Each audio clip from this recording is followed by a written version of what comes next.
नमस्कार, vision times में आप सभी का स्वागत है। मैं हूं नबीला काजी। आइए रुख करते हैं इस खबर की ओर। छत्तीसगढ़ हाईकोर्ट ने रेप के मामले की सुनवाई करते हुए यह टिप्पणी की है कि यदि किसी मामले में महिला के साथ पूरा पेनिट्रेशन यानी प्रवेश साबित नहीं होता, केवल प्राइवेट पार्ट को रगड़ा गया है, तो इसे कानून की नज़र में रेप नहीं माना जाएगा। ऐसा कृत्य अटेम्प्ट टू रेप यानी रेप की कोशिश की श्रेणी में आएगा। छत्तीसगढ़ हाईकोर्ट ने रेप के एक मामले की सुनवाई करते हुए यह टिप्पणी करते हुए इसी आधार पर कोर्ट ने रेप के आरोपी की सजा आधी कर दी। अब 7 साल की जगह आरोपी 3.5 साल ही जेल में सजा काटेगा। जस्टिस नरेंद्र कुमार व्यास की सिंगल बेंच ने अपील को आंशिक रूप से स्वीकार करते हुए कहा कि आरोपी का इरादा गलत और स्पष्ट था, लेकिन मेडिकल और अन्य साक्ष्यों के आधार पर पूरा पेनिट्रेशन साबित नहीं हुआ, इसलिए यह मामला बलात्कार नहीं बल्कि रेप के प्रयास का बनता है। दरअसल यह मामला धमतरी जिले का है। अभियोजन पक्ष के मुताबिक 21 मई 2004 को जब पीड़िता घर में अकेली थी, तब आरोपी उसे जबरदस्ती खींचकर अपने घर ले गया। वहां उसने पीड़िता और अपने कपड़े उतारे, उसकी मर्जी के खिलाफ शारीरिक संबंध बनाने की कोशिश की।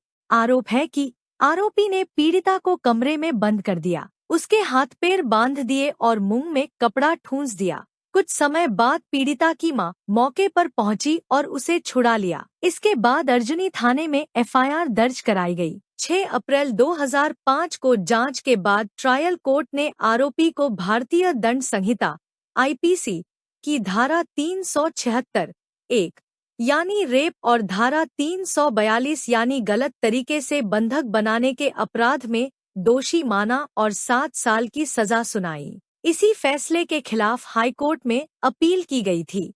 अपीलकर्ता की ओर से अधिवक्ता राहिल अरुण कोचर और लिकेश कुमार ने कोर्ट में कहा कि ट्रायल कोर्ट ने साक्ष्यों का सही मूल्यांकन नहीं किया। उन्होंने तर्क दिया कि मेडिकल रिपोर्ट में जबरन यौन संबंध की पुष्टि नहीं होती, क्योंकि पीड़िता का हाइमन सुरक्षित पाया गया था। बचाव पक्ष ने यह भी कहा कि बयान दर्ज करने में देरी हुई, स्वतंत्र गवाह नहीं है और पीड़िता की उम्र को लेकर भी स्पष्ट साक्ष्य नहीं है। स्कूल रजिस्टर के लेखक को गवाह के रूप में पेश नहीं किया गया, इसलिए उम्र के प्रमाण पर भी सवाल उठाया गया। वहीं राज्य की ओर से पैनल लॉयर मनीष कश्यप ने ट्रायल कोर्ट के फैसले का समर्थन किया। उन्होंने कहा कि मेडिकल रिपोर्ट में पीड़िता के कपड़ों पर मानव शुक्राणु मिले थे, साथ ही प्राइवेट पार्ट में लालिमा पाई गई थी, जो जबरदस्ती की ओर इशारा करती है।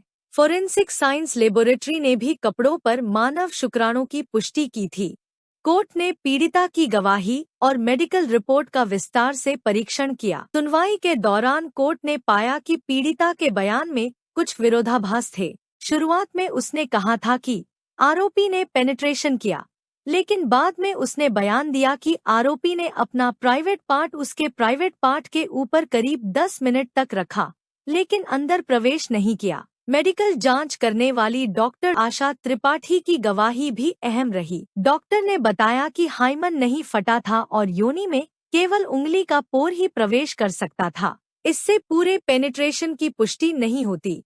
मेडिकल रिपोर्ट में वल्वा में लालिमा और सफेद तरल पदार्थ की उपस्थिति दर्ज की गई थी। बाद में एफएसएल जांच में इसे मानव शुक्राणु बताया गया। कोर्ट ने माना कि आरोपी ने पीड़िता को जबरन पकड़कर ले जाना, कपड़े उतारना और उसके जन्नांगों पर अपने जन्नांग को रगड़ना, ये सभी कृत्य गंभीर हैं और अपराध की मंशा साफ दिखाते हैं। लेकिन सवाल यह था कि क्या ये रेप की कानूनी परिभाषा में आते हैं या नहीं।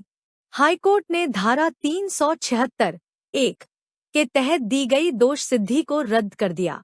इसके बजाय आरोपी को धारा 376 के साथ धारा 511 बलात्कार का प्रयास के तहत दोषी ठहराया गया। धारा 376/511 आईपीसी के तहत 3 साल 6 महीने का कठोर कारावास और 200 रुपए का जुर्माना और धारा 342 आईपीसी के तहत 6 महीने की कठोर सजा, जिसे बरकरार रखा गया। कोर्ट ने यह भी नोट किया कि आरोपी पहले ही करीब 1.5 साल से अधिक समय जेल में बिता चुका है। उसे शेष सजा काटने के लिए 2 महीने के भीतर ट्रायल कोर्ट के सामने आत्मसमर्पण करने का निर्देश दिया गया है।